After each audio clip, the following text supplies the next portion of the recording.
to Sherwood at the Nazarene Church with Rachel and Luke Dockstader. And Rachel and Luke are the owners and operators of the KidHub. So tell us, this is a fairly recent development. It's been going since when, Rachel? September 2015. Okay, so you're into your second full year now. That's right.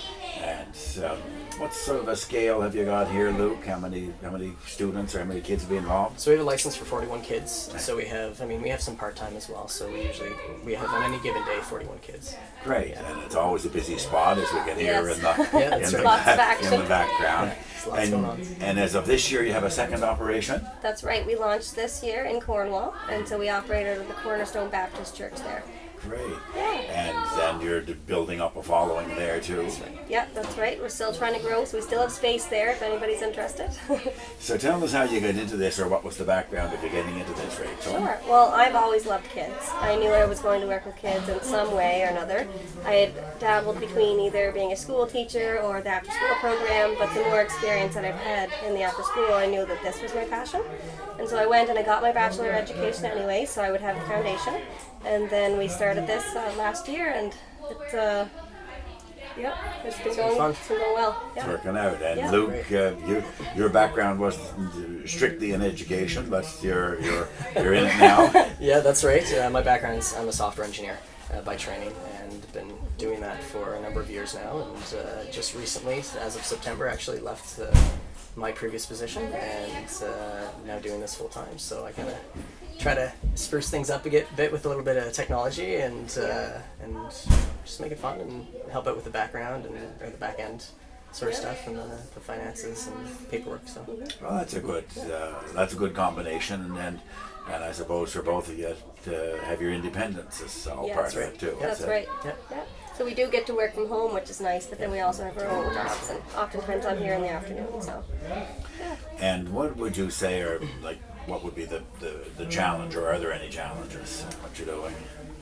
well, definitely right now it's just getting your word out in Cornwall, just starting a new location and getting into a community that doesn't really know you.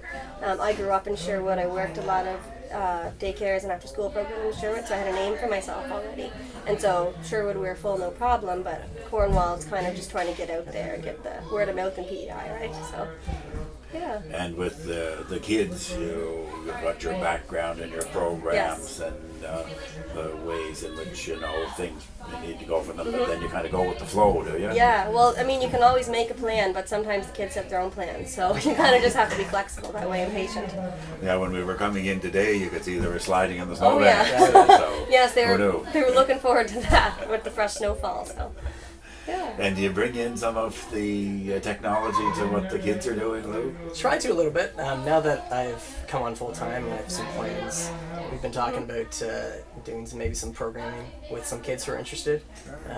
Maybe doing some electronics work, pulling apart some old electronics equipment and stuff like that. And just for the kids who have kind of an engineering, twist or leaning, then we're gonna see if they're interested and try to do some of that stuff. And that's one of the things that we always value here is kind of catering the activities to the needs of the children. And so there's lots of kids who are interested in baking, and so we do a lot of baking with them. Or sewing. Now we've got a sewing club started up, so a reading club, a lot of clubs, and Rachel can tell you a lot more about that. But that's one of the things we pride ourselves in, and we really try to make the experience as fun as possible and try to hit those interests areas in this. So. Well, that whole aspect of experiential learning is really the key to how people learn best. So. That's right. And in addition to your the after-school program, which is where we are now, you run some camps and some other special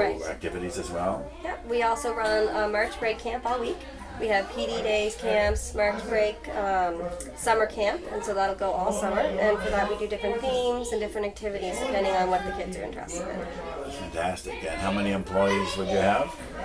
Anywhere from 6 to 8 really. It just depends on the ratio of the kids, what the needs are, and what we're going to be doing too, depending on some. If we're going on field trips, we'll bring all of our staff. Yeah, just so we'd like to be over ratio.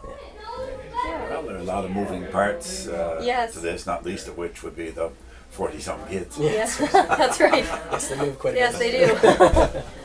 Well, look, good luck with what you're doing. It's great to get here, and you know, here you are. You've got your own enterprise, and you're providing a service to the community. And as we can hear in the background, and we haven't heard a single upset since No, we they're doing pretty started good. this Great. conversation. Things are going well. Yeah, they're keeping themselves busy. They're running their KidHub store right now, one of the leadership aspects of our program. Future entrepreneurs. That's right. We focus a lot on that, so we love to do that with them. Well, thanks for what you're doing, and Yeah. thanks for taking the time to have a chat today. And good luck. Yes, Thank you. Okay, thanks, Rachel. Thanks, Liz.